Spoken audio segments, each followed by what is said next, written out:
요즘 우리나라 청년들이 결혼하기를 꺼려합니다. 그 이유 중에 가장 큰 이유는 결혼 비용입니다. 이 결혼 비용도 결혼식 자체 비용보다는 또 다른 결혼 비용이 많이 지불되기 때문입니다. 그것은 바로 주택 마련입니다. 특히 서울과 경기도 지방에서 청년들이 결혼하기 위해서 주택을 마련하는 것은 결코 쉬운 일이 아닙니다. 청년들의 능력으로 감당할 수 없는 문제입니다. 그래서 청년들이 결혼을 하기를 싫어합니다. 그러나 이런 결혼에 대한 문제는 청년들만 문제로 끝나는 것이 아니라 우리나라 전 사회적인 문제로 이어집니다. 청년들이 결혼을 하지 않으면 출산율이 낮아집니다. 출산율이 낮아지면 자동적으로 인구 감소로 이어집니다. 그래서 나라는 청년들을 결혼하기 위해서 여러 가지 정책들을 만들어냅니다. 하지만 그래도 불구하고 많이 부족한 것이 현실입니다. 오늘 말씀은 이 결혼에 대한 배경을 가지고 있는 말씀입니다. 흔히 우리가 이 비유에 대해서 열처녀 비유라고 합니다. 예수님께서는 이 열처녀 비유를 통하여서 예수님의 재림에 대해서 제자들에게 가르치고 계십니다. 예수님께서는 마태복음 24장 3절 이하에서 감난산 설교를 합니다. 이 감난산 설교가 25장까지 이어지는데 이 감난산 설교의 주된 내용은 예수님의 재림에 대한 비유 또 말씀입니다. 예수님께서 이 감난산 설교를 통하여서 예수님의 재림에 대해서 설교하시는데 이 예수님의 재림에 대해서는 크게 두 가지의 특징이 있습니다. 하나는 무엇인가 하면 예수님의 재림의 때는 아무도 모른다는 겁니다. 마태복음 24장 36절 말씀 보시면 그러나 그날과 그때는 아무도 모르나니 하늘의 천사도 아들도 모르고 오직 아버지만 아시느니라 라고 이야기합니다. 하나님 아버지 외에 어떤 사람도 예수님의 재림에 대해서 알지 못한다는 것입니다. 그러므로 예수님의 재림에 대한 날짜를 얘기하는 사람들은 모두가 다 이단입니다. 왜냐하면 성자이신 예수님께서 모르는 그 예수님의 재림의 날짜를 안다는 것은 이단이죠. 1992년도 10월 28일 날 우리나라를 시끄럽게 했던 이 다미 선교의 재림 주장이 있었습니다. 그들은 1992년도 10월 28일에 예수님께서 오신다. 그때에 예수님께서 공중에 오시면 성도들은 공중으로 올라가 휴거된다. 그렇게 주장하면서 뉴스에도 나오고 막 전국이 시끄러웠어요. 제가 그때 군생활 하고 있는 중이었습니다. 제 선임이 저한테 묻는 거예요. 야, 예수쟁이, 너 진짜 1992년도 10월 28일 날 예수님이 온다고 믿고 있니? 저한테 묻는 거예요. 저는 당연히 아니라고 했죠. 그건 가짜라고. 그 사람들 다 이단이라고. 여러분, 진짜 그 사람들 이단으로 결정이 났어요. 1992년도 10월 28일 아무 일도 일어나지 않았습니다. 그래서 허타의 사람들은 다 돌아가는 거죠. 근데 이것이 미혹돼가지고 어떤 사람들은 집을 팔고 재산 헌금을 바치고 직장을 버리고 산속에 들어가서 예수님의 재림을 준비하는 그런 웃지 못할 일을 하면서 해평론이 끝나니까 다 허타에서만 돌아갔어요. 그리고 난 후에 이장님 일파가 또 다른 날짜로 예수님 재림 날짜를 바꾼 적도 그렇게 있었습니다. 여러분, 예수님의 재림은요, 아무도 모릅니다. 예수님이 재림 날짜를 맞추는 사람이 있다면 그 사람은 이단인 줄 알고 그 근처에 얼씬도 해서는 안 될 줄 믿습니다. 또 하나는 무엇인가 하면 예수님의 재림은 반드시 있는데 그 예수님의 재림이 있을 때까지 깨어있어 준비하라. 이것입니다. 여러분, 예수님의 재림은 반드시 있는 줄 믿습니다. 그렇다면 이 예수님의 재림에 대해서 우리는 깨어서 준비해야 되는데 예수님께서는 마태복음 25장에 나오는 이 열처녀 비유와 달란트 비유와 양과 염소 비유를 통하여서 예수님의 재림을 깨어서 어떻게 준비할 것인가에 대해서 말씀합니다. 오늘 이 열처녀 비유에서는 예수님의 재림이 더디 있다 할지라도 그것을 기다리는 거룩한 신부가 되라고 이 말씀을 하시는 거예요. 이 비유의 결론이 뭡니까? 13절 말씀 보시면 이렇게 되어 있죠. 그런즉 깨어있어라. 너희는 그날과 그때를 알지 못하느니라. 왜 예수님의 재림에 대해서 우리가 깨어 있어야 될까요? 그날과 그때를 알지 못하기 때문에 깨어서 인내하며 기다리라고 예수님께서는 이 열처녀 비유를 통하여 말씀하신 것입니다. 이 열처녀 비유의 배경은 유대인들의 결혼 풍습과 관련이 있습니다. 유대인들의 결혼은요, 크게 세 가지 단계를 거칩니다. 첫 번째로 무엇인가 하면 신랑과 신랑의 부모와 신부의 부모가 만나서 서로 결혼하기를 서로 약조하는 거예요. 그러면서 그 신부에 대해서 좀 내가 당신의 딸을 우리 아들의 아내로 나의 며느리로 삼겠다 하는 약조로 이 신부에 대한 몸값인 결혼 지참금을 주는 겁니다. 이 결혼 지참금을 주는 이유는 무엇인가 하면 지금까지 딸을 키워준 것에 대해서 감사의 의미로 신랑 집안이 신부의 집안에 주는 겁니다. 그리고 이 비용은요, 나중에 남편이 갑자기 죽거나 아니면 남편에게 버림받아서 이혼당할 때에 살아갈 수 있는 비상금의 역할을 하기 때문에 반드시 신랑 집안은 신부의 집안에게 결혼 지참금을 주게 되어 있습니다. 그래야 이 혼인이 시작되어지는 거예요. 두 번째 단계는 무엇인가 하면 약혼입니다. 신랑의 집안과 신부의 집안이 모여서 많은 사람들 앞에서 신랑과 신부가 이제 결혼을 합니다. 그렇게 약조를 하는 거예요. 근데 이 약혼은요, 법적으로 결혼과 동등한 권리를 가지고 있어요. 그래서 약혼을 했다면은 이 사람들은 결혼한 것과 마찬가지로 사람들이 인정해 줍니다. 이때에 신랑은 신부에 대해서 내가 당신을 나의 아내로 받아들이겠습니다 하면서 선물을 해요. 선물을 하고 신부는 그걸 받습니다. 그리고 신랑은 이제 신부 집을 떠나가는데 신부는 자기에게 선물을 준 신랑을 기억하면서 이제 마지막 결혼식 할 때를 기다려요. 그래서 신랑은 신부의 집을 떠나가죠. 그러면서 내가 다시 와서 당신을 정식으로 나의 아내로 삼겠습니다. 그렇게 약조하면서 떠납니다.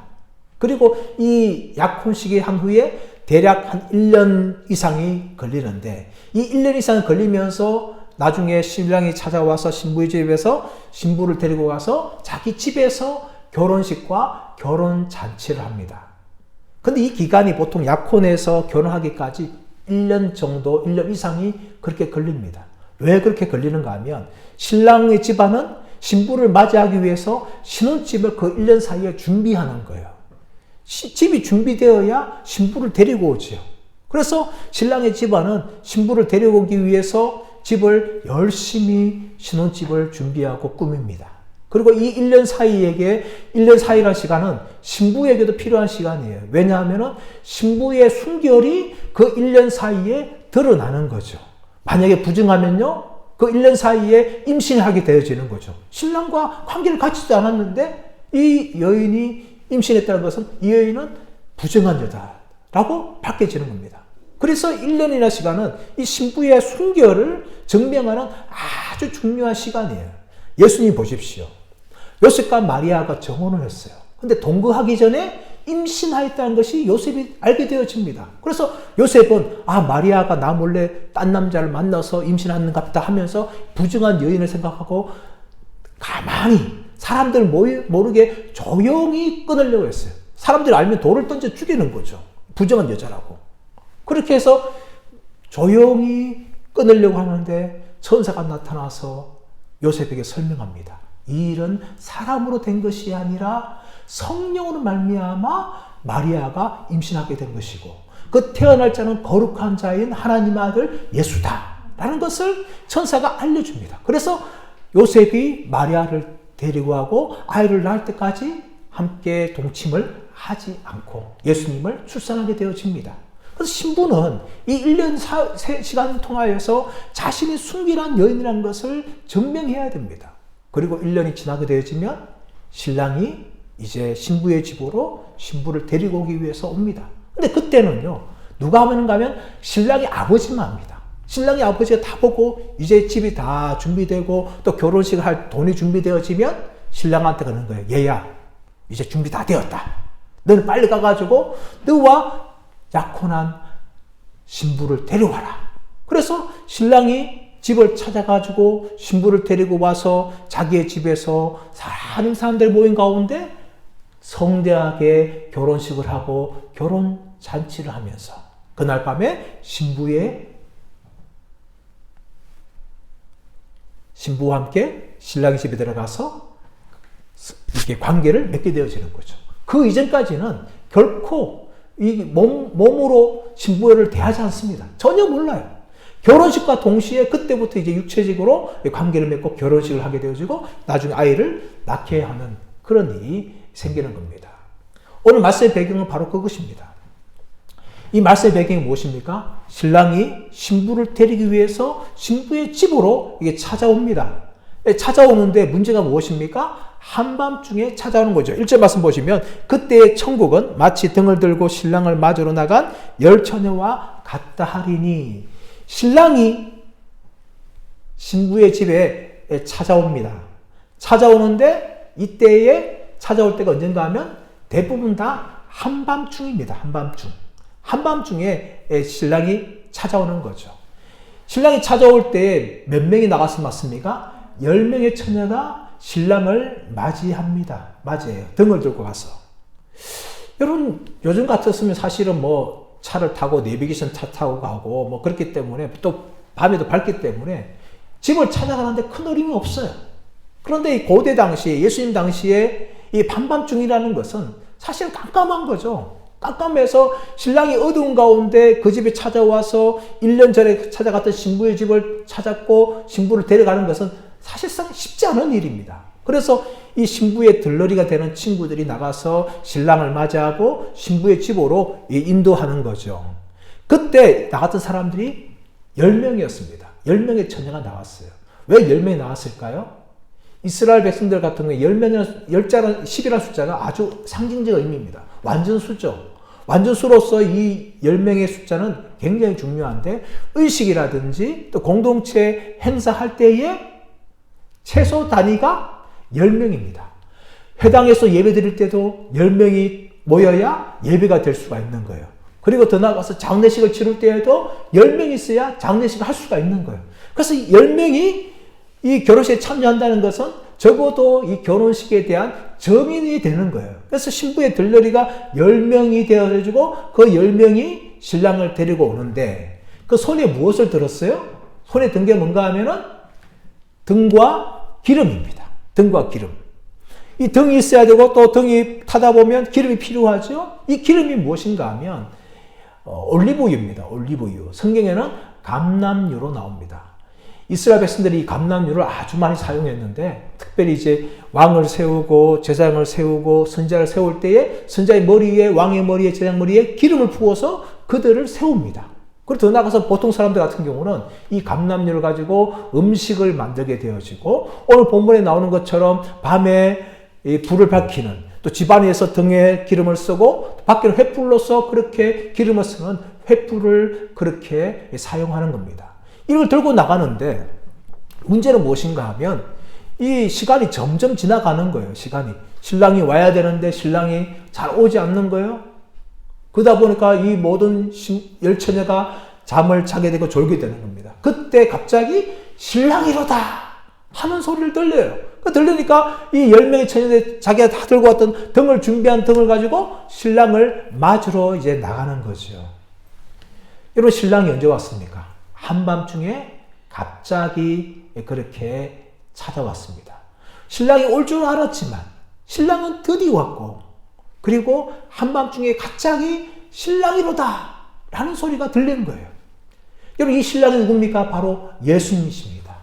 예수님께서 재림하실 때에도 사람들이 다 졸 때에 예수님이 오기는 올 것인데 언제 모를 때에 그때이 바로 신랑이로다 예수님의 재림이로다 하는 소리가 들리는 거죠.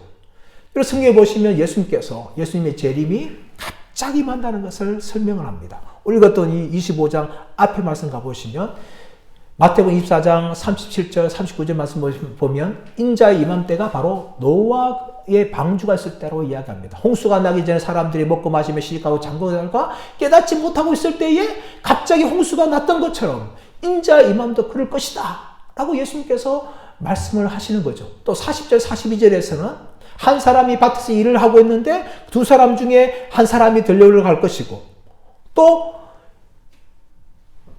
맷돌로 갈고 있는데 두 사람 중에 한 사람이 들려오러 갈 것이다. 그렇게 이야기합니다.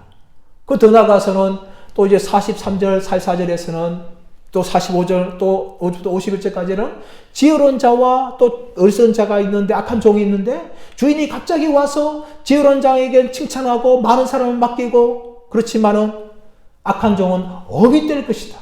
근데 그 주인 오시는데 어떻게 오시는가 하면 마치 도둑이 집 주인에게 연락하지 않고 오듯이 그렇게 예수님께서 오실 것이라는 것을 계속해서 예수님이 설명하시면서 이 열처녀 비유를 통하여 한밤중에 갑자기 오시는 신랑의 모습을 이야기하고 있는 겁니다. 여러분, 예수님의 재림은 마치 이와 같습니다. 예수님이 오실 때 갑자기 우리가 예상하지 못했을 때에 그렇게 오시는다고 우리에게 말씀하고 있는 겁니다. 우리의 죽음도 마찬가지입니다. 우리의 죽음도 많은 사람들이 죽음이 올 것이라고 예상하지 못하고 맞는 경우가 얼마나 많은지 모릅니다. 우리는 가끔씩 뉴스를 통해서 어떻게 저런 일이 발생할 수 있을까 하는 죽음을 보게 되었습니다. 아주 예쁜 또 귀여운 아이가 학교 가는 길에 또 학교에서 학교하는 길에 그만 술에 취한 사람이 차를 몰고 인도로 덮쳐서 그 아이를 치어 죽게 하는 거죠. 또 이제 결혼을 앞두고 있는 이 젊은 커플이 밤에 고속도로 운전을 하는데 앞에 트럭에서 날라온 세부치가 유리창을 뚫고 운전하는 이 청년의 가슴에 박혀서 그렇게 갑자기 죽을 수도 있습니다. 또 어떤 사람은 평상시에 너무나 건강했어요. 그런데 갑자기 암사기라는 그런 진단을 받게 되어집니다. 또 어떤 사람은 여행 가가지고 자신의 인생에 아름다운 사진을 남길 것이라고 인생 컷을 찍다가 그만 그것에 미끄러져가지고 낭떠러지에 떨어 죽는 그런 경우도 있습니다. 그 모든 사람들은 바로 자신에게 죽음이 찾아올 것이라는 것을 전혀 예상하지 못하였어요. 그런데 죽음은 아무도 예상하지 못했을 때 그렇게 갑자기 찾아오게 되어집니다. 그것이 바로 우리의 인생이죠. 여러분, 마찬가지로 예수님의 재림도 우리가 생각하지 않을 때에 먹고 마시며 시집가고 장가가면서 세상 일에 취해 있을 때에 갑자기 오신다는 것을 예수님께서 말씀하고 있는 것입니다. 그렇다면 여러분, 이렇게 갑자기 오시는 예수님을 대비하여서 우리가 준비할 것이 무엇일까요? 오늘 열처녀는 신랑을 위하여서 등과 기름을 준비한 것입니다. 지혜로운 처녀들은, 슬기로운 처녀들은 등을 준비하되 따로 그릇에 기름을 준비하였습니다. 하지만 어리석은 처녀들 같은 경우는 등만 준비하고 기름을 준비하지 않았습니다. 신랑이 갑자기 오니까 지혜로운 처녀들은 자신이 준비했던 등과 기름을 가지고 신랑을 맞으러 나갔지만 어리석은 처녀들은 자신이 가지고 있는 등의 기름이 다 떨어져서 신랑을 맞이하러 나갈 수가 없었어요. 무엇을 준비하자는 겁니까? 기름을 준비하자는 거죠. 마찬가지로 예수님 재림 때에 우리가 준비할 것은 무엇입니까? 바로 기름이란 겁니다. 그렇다면 성도들이 준비할 기름이 무엇일까요? 어떤 사람들은 이 기름을 성령님이라고 이야기합니다. 성경은 이 성령님에 대해서, 기름에 대해서 많은 것들을 비유하기 때문에 얼마든지 성령님이라고 그렇게 말할 수도 있습니다. 하지만 여러분, 어떻게 성령님이 떨어질까요? 우리 안에 계신 성령님이 떨어집니까? 없어집니까? 물론 예수 믿는 사람들은 성령 충만할 수 있고 성령 충만하지 않을 수가 있습니다. 그러나 그것은 구원과 관련 없는 문제죠. 이미 우리 안에 예수 믿을 때에 성령님이 내주하시고 성령님이 내주하시기 때문에 예수님을 향하여 주라고 고백하는 거죠. 성령으로 하지 않고서는 예수를 주라 할 수 없다고 말씀하신 것처럼 우리 안에 성령님 계시기 때문에 예수님을 향하여 주라 고백하는 것입니다. 그렇다면 이 기름은 성령님이 아니죠. 성령님이 완전히 사라지면 우리 구원받지 못하는 사람들인데 이미 우리는 예수님을 향하여 주라 고백하는 사람들입니다. 성령 충만과 성령 덜 충만 같은 경우는 구원과 관련 없는 문제입니다. 우리가 사역을 열심히 할 수 있거나 또 예수님에 충성할 수 있고 그런 문제지 성령 충만 덜 충만은 구원과 관련 없는 문제입니다. 그러므로 이 기름을 성령님이라고 말할 수가 없는 거예요. 그렇다면 이 기름은 무엇일까요? 이 기름은 구원받기에 합당한 믿음입니다. 더 나아가면 거듭남이죠. 여러분, 믿음도 다 진짜 믿음이 아닙니다. 여러분 가지고 다니는 가방도 보십시오. 명품도 다 같은 명품이 아니죠. 진짜 명품이 있고, 명품을 흉내는 뭐죠? 짝퉁. 그런 명품이 있습니다, 여러분. 과거에 유머로 나왔죠. 명품이 아닌지 어떻게 하냐고. 비가 오면 안다는 거죠. 비가 오면. 명품은 비가 오면 옷에 얌전하게 비 맞지 않도록 들고 가지만, 짝퉁은 어떻게 합니까? 비 오면 그 비를 피하기 위해서 머리에 쓰고 가는 거죠. 여러분, 믿음도 진짜 믿음이 있고 짝퉁 믿음이 있는 겁니다. 여러분, 예수님이 재림 때에 그것이 진짜 믿음인지 짝퉁 믿음인지를 알 수 있는 거죠. 평소에는 다 믿음 좋은 것 같아요. 표 안 납니다. 평소에는 아무 문제가 없어요. 다 예배 잘 드리고 교회에서 직분 가지고 또 헌신하고 헌금 잘하고. 그러나 여러분, 우리의 진짜 믿음은 언제 드러날까요? 바로 예수님의 재림 때에 드러납니다. 평소에 교회 안에는요, 알곡도 있고 가라지도 있습니다. 마태복음 13절 말씀 가보시면 예수님께서 알곡과 가라지 비유를 이야기하죠. 종들이 와서 이야기합니다. 주인님. 이 곡식 결실할 때 보니까 가라지도 알곡이 있습니다. 아, 주인이 우리가 잠잘 때 원수가 와서 가라지를 뿌리고 같구나. 너희는 이것을 그냥 내버려 두라. 그리고 추수할 때에 가라지는 거두어서 불사르게 묶어서 단에 두고 알곡은 모아서 창고에 들이도록 하라 하면서 말씀하는 거죠. 언제 알곡과 가라지 완전히 구분되어질까요? 가라지 언제 불탈까요? 바로 예수님의 재림 때에 그런 일이 일어난다는 겁니다.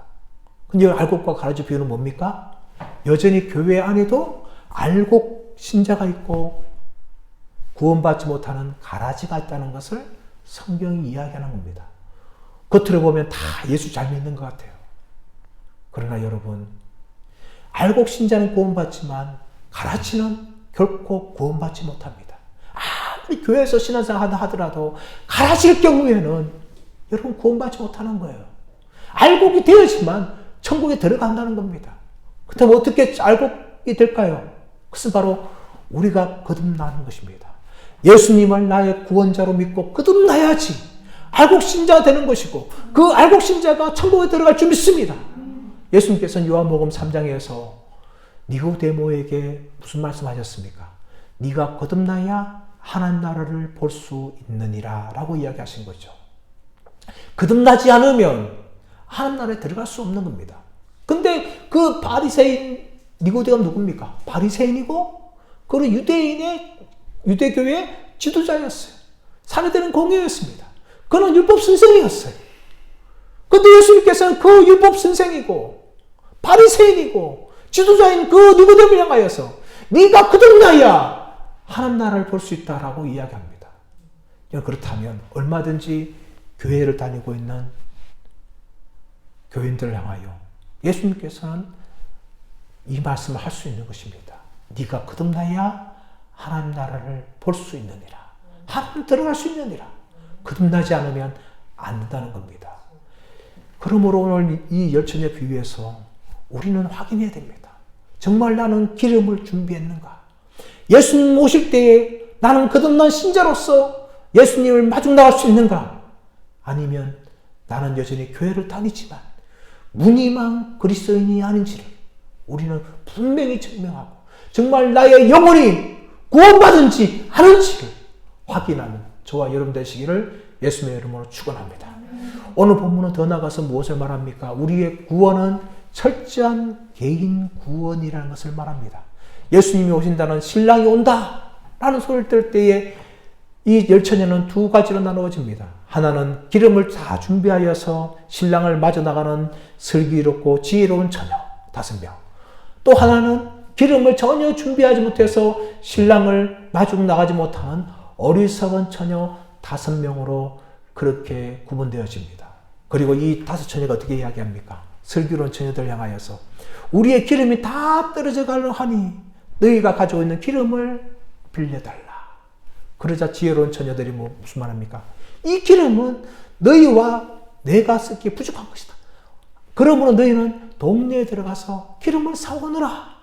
그렇게 말하고 자신들은 등과 기름을 가지고 신랑을 맞으러 나간 겁니다.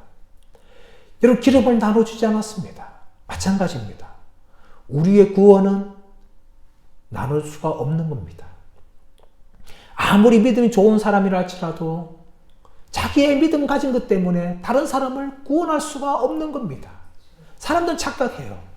우리 부모님이 예수님을 잘 믿으니까, 우리 아버지가 장로고 우리 어머니가 권사니까 나도 그분들 때문에 천국 갈 수 있을 거야 라고 생각하는 어리석은 사람들이 있습니다. 아닙니다, 여러분. 구원은 철저하게 개인적인 것입니다. 설교는 처녀들이 어리석은 다섯 처녀한테 기름을 나눠줄 수 없듯이, 여러분, 우리가 아무리 믿음이 좋은다 할지라도 우리의 믿음을 가지고 그 다른 형제들을, 남편과 아내를, 자녀들을 구원할 수가 없는 겁니다. 개인적으로 예수님 만나야 합니다. 부모님이 아무리 믿음 좋다 할지라도, 부모님이 아무리 직분자라 할지라도 그것 때문에 자녀가 구원받을 수 없고, 남편과 아내가 아무리 믿음 좋더라도 그것 때문에 다른 남편과 아내가 구원받을 수 없는 것입니다. 철저하게 구원은 개인적인 거예요. 개인이 믿어야지만 천국에 들어가고 구원받는 백성이 될 수 있는 겁니다. 여러분, 가톨릭이 정말 어리석은 교리를 가지고 있습니다. 그것은 무엇인가 하면, 가톨릭 안에는 성화된 성자들이 있어요. 그 성자들이 공덕을 많이 쌓아 성자가 되었는데, 그 가진 공덕의 여분을 받기만 하면 그 사람도 구원받는다, 천국 들어간다, 그렇게 이야기하는 거예요.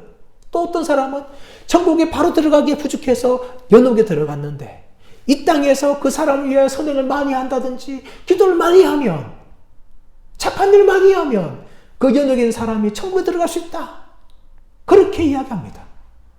여러분, 이것은 성경에 전혀 가르치지 않는 내용이에요. 성경의 구원교리와 전혀 관련 없는 내용입니다. 예수님께서는 철저하게 개인적으로 믿는 사람들을 구원하시지, 다른 사람이 착한 일 많이 해서 그것 때문에 내가 공덕을 힘입어서 구원해주는 결코 없습니다. 그렇다면 여러분, 오늘 말씀 비유에서도 아마도 이 지혜로운 다섯 처녀가 어리석은 다섯 처녀에게 기름을 나누어줘서 함께 혼인잔치집에 들어갔을 거예요. 그러나 예수님께서는 결코 그렇게 비유하지 않습니다.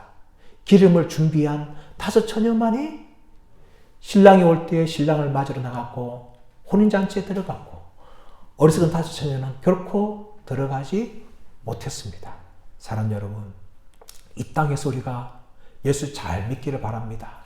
우리 자신들이 예수 잘 믿어서 우리가 구원받고, 또한 아직까지 믿지 않는 사람들이 있다면 그들에게도 복음을 전하여서 그들도 구원받고 천국 가는 그런 통로로 쓰임 받기를 간절히 바랍니다.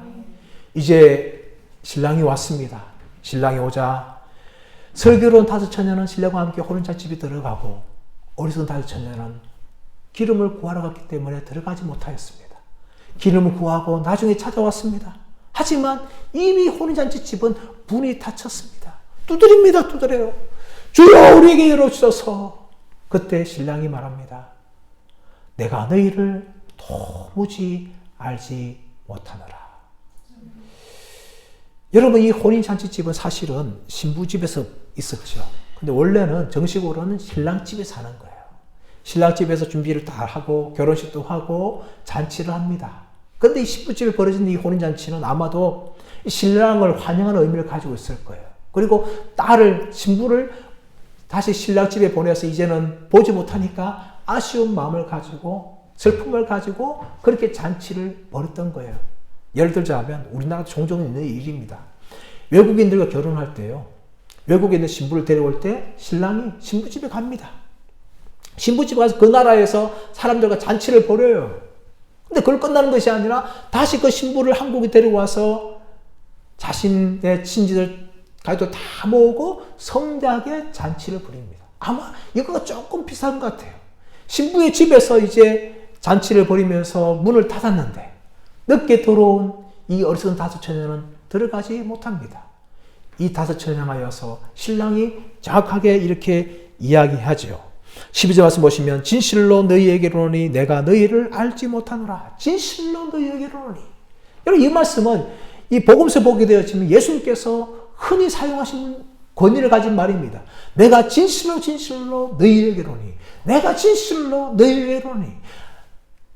그렇게 예수님께서 사람들에게 말하듯이 오늘 이 신랑도 똑같은 예수님 멘트를 가지고 진실로 너희에게 말하노니 내가 너희를 알지 못한다 라고 그렇게 선언합니다. 여러분 왜 그럴까요? 문이 닫히고 나면 기회가 없기 때문입니다. 우리가 흔히 하는 말이 뭔가 하면 버스가 지나가면 손을 들어봐야 아무 소용이 없다. 그렇게 말합니다. 물론 그 말이 일부는 맞습니다. 하지만 여러분 버스가 지나가도 또 다른 버스가 옵니다. 목적지에 도착은 할 수가 있어요. 다만 앞에 버스보다 조금 늦게 도착할 뿐입니다.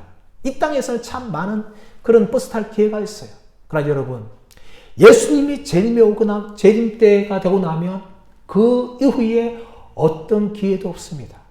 우리가 죽으면 죽음 이후에 어떤 기회도 없듯이 예수님의 재림이 있게 되어지면 그 이후로는 어떤 기회도 없다는 것입니다. 예수님의 재림 때에 혼인잔치 들어가면 그때서야 모든 것은 안 된다는 거예요. 이 땅에서만 지금 살아있을 때만 기회가 있는 것입니다. 근데 여러분 어떤 사람들 중에는 이렇게 많은 사람들이 있어요. 이 땅에서 좀 재밌는 거 먹고 재밌는 거 시컷 보고 또 시컷 즐기다가 십자가의 강도의 한편에 있던 사람처럼 내가 꼴까닥 하기 전에 그렇게 예수 믿으면 좋지 않겠냐. 그렇게 많은 사람들이 있습니다. 그 사람들은 정말 어리석은 사람이에요. 왜냐하면 여러분 우리의 죽음은 우리가 언제 올지 모른다는 겁니다. 아무리 건강한 사람도 밤에 심장이 멈추면 끝이에요. 또 갑작스레 암이 찾아오면 끝입니다. 그것이 우리의 인생이에요. 아침 안개처럼 사라지는 것이 우리의 인생입니다. 그러므로 우리가 건강할 때에, 우리가 살아있을 때에 예수님을 나의 구원자로 믿고 예수님을 위하여서 살아가야 하는 것입니다. 예수님의 재림이 있게 되어지면 그때는 아무도 기회를 얻지 못합니다. 여러분 예수님께서 오늘 열처의 통해서 무엇을 말합니까? 신랑이 한밤중에 갑자기 오는 것처럼 비록 신랑은 드디어 온다 할지라도 갑자기 온다는 것을 우리에게 말씀하시면서 2000년 전에 이미 예수님께서 이 재림에 대한 말씀을 하셨는데 2000년 세월이 지나서 드디어 오는 것처럼 보입니다. 그러나 여러분 신랑 예수님께서는 오늘 말씀처럼 반드시 오시는데 우리가 예상하지 못하고 우리가 잠자고 있는 가운데도 올 수 있다는 걸 생각하면서 영적으로 깨어있으며 오시는 신랑 되신 예수님을 맞이하는 저와 여러분들 되시기를 예수님의 이름으로 축원합니다.